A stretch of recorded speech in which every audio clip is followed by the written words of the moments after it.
শ্রীমদ্ভাগবতম প্রথম স্কন্দ অষ্টম অধ্যায় শ্লোক 48। অহো মে পশ্যত জ্ঞানম হৃদিরুরম দুরাত্মনা পারৈক্যস্য এব দেহস্য বহ্য মে অক্ষোহিনী হতা। অনুবাদ: মহারাজ যুধিষ্ঠির বললেন, হাই, আমি অত্যন্ত পাপিষ্ঠ, আমার হৃদয় গভীর অজ্ঞানতায় আচ্ছন্ন।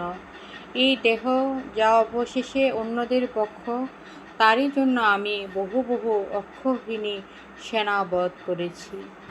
অহো, হাই, মে, আমার, পশ্যত, দেখো, অজ্ঞানম, অজ্ঞানতা, হৃদি, হৃদয়ে, রূঢ়ম, স্থিত, দুরাত্মনা, পাপিষ্ঠদের, পারকুশ্য,